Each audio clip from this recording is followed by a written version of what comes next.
10 outrageous medieval customs that would land you in jail today. Most of what people believe about the Middle Ages is pure myth. Hollywood wants you to picture a world of dirty peasants, witch hunts, and non-stop gloom. But reality? The medieval world was far stranger, and, at times, far more disturbing than any movie ever dared show. Across 1,000 years, desperate minds crafted customs so bizarre and shocking that, if you acted them out today, you'd be swapping your hood for handcuffs. Here are 10 practices so outrageous, so criminal by today's standards, they'll make you grateful for modern sanity. Trial by ordeal. Torture as proof of innocence. Let's launch straight into the fires of medieval justice. Can't prove someone guilty? Easy. Just torture them and see if God intervenes. This wasn't rogue vigilante madness, it was sanctioned by church and state from the 9th to 13th centuries. The rules were simple: divine miracles would save the innocent.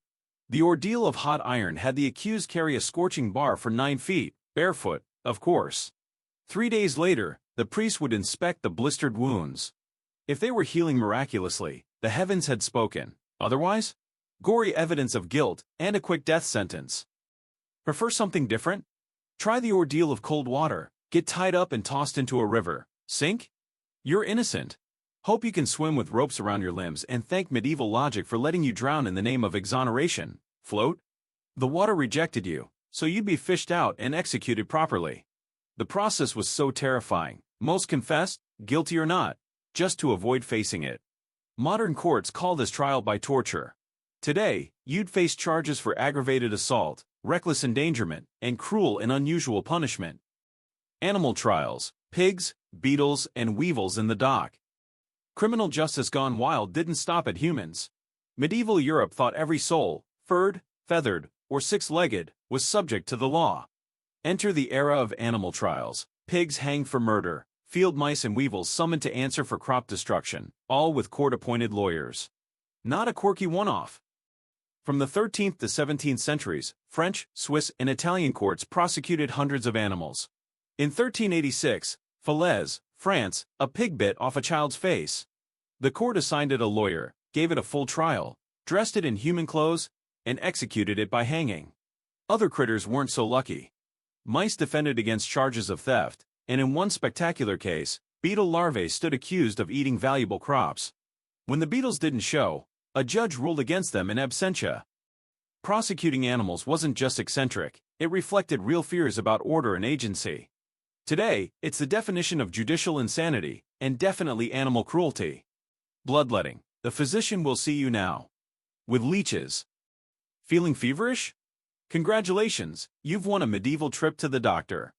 From the 9th all the way into the 19th century, the gold standard for any illness, from headaches to strokes, was bloodletting. The logic? Ancient Greek medicine claimed your body was ruled by 4 humors, and too much blood made you sick. So out came the lancet, the leeches, and even heated cups to vacuum blood off your skin. King Charles II of England died after his doctors drained 2 pints of blood from him during a stroke.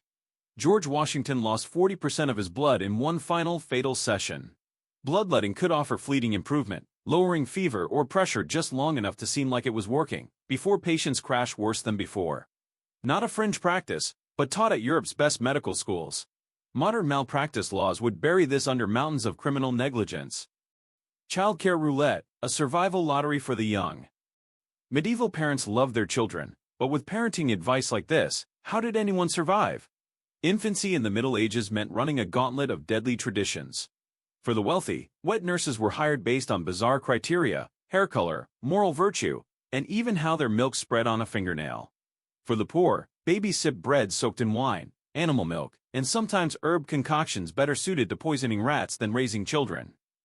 And then there was swaddling. Little ones bound so tightly for months, they could barely twitch a muscle. Meant to prevent crooked limbs, but often leading to circulatory and respiratory issues. Baths, thought harmful, were rare. Instead, parents rubbed infants with wine or salt.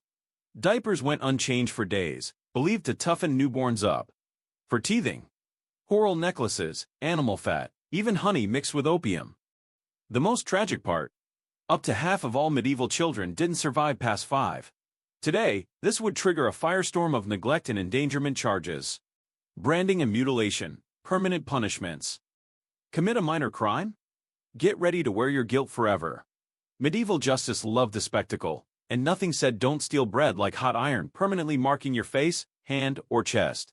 Letters seared into flesh, ears chopped off, or lips cut away for gossip. Beggars might be publicly whipped and left with mutilations that declared their low status for life. The logic: visible scars made sure no one ever trusted or hired you again. A system designed for maximum humiliation and minimum rehabilitation. The modern legal system classifies branding and mutilation as cruel and unusual punishment, not justice. Animal cruelty as entertainment. Mention medieval festivals, and most imagine minstrels and markets. But for many towns, the real attraction was public animal torture. Cat burning saw sacks full of cats tossed onto bonfires, their screams drowned out by laughter. Rooster tied to a stake? Cock throwing meant pelting it with sticks for fun. Mass killing of stray dogs before fairs was common practice, cheered on by crowds. These weren't secret acts, they were civic celebrations, sometimes with city leaders in attendance. Try that today, and you'd face felony charges, not to mention a riot. Sin-eating and corpse trials, punishing the dead. Death didn't mean escape from medieval law. Sin-eaters, professional outcasts, were paid to eat food placed on corpses, inheriting the dead's sins. Elsewhere, towns exhumed bodies for public trials if someone was suspected of suicide or heresy, sometimes dragging corpses through the streets or dismembering them for display.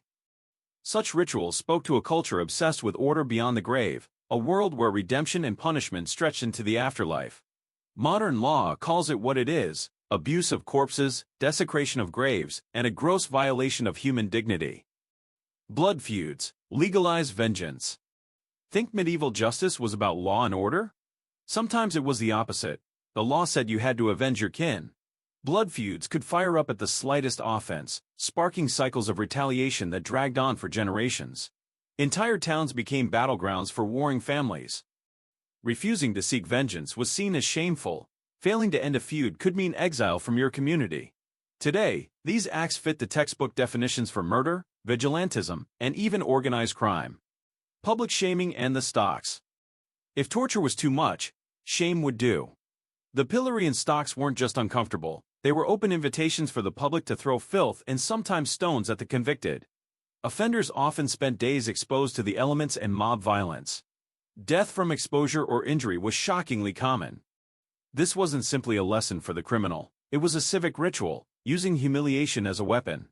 In the 21st century, this would be an easy case for public endangerment and civil rights violations. Hygiene hysteria, criminalizing cleanliness. Here's a mythbuster: early medieval people cared about bathing. Public bathhouses, borrowed from the Romans, dotted the landscape. But after the Black Death hit, panic set in. Clean pores were thought to welcome infection, so authorities shuttered bathhouses and shamed those who tried to keep clean. Some officials even banned bathing entirely. The uppity swapped soap for toxic powders, often laced with lead or arsenic, thinking this would ward off the plague. Today, closing public baths and spreading anti-hygiene misinformation during a health crisis could get you charged for reckless endangerment and dusting yourself, or others, with poison. Attempted bodily harm, plain and simple. In the medieval world, the line between order and chaos wasn't blurred, it was erased entirely. Customs that were seen as perfectly logical, even virtuous, 500 years ago would have you in cuffs on today's nightly news. Civilization, it seems, is as much about what you stop doing as what you start.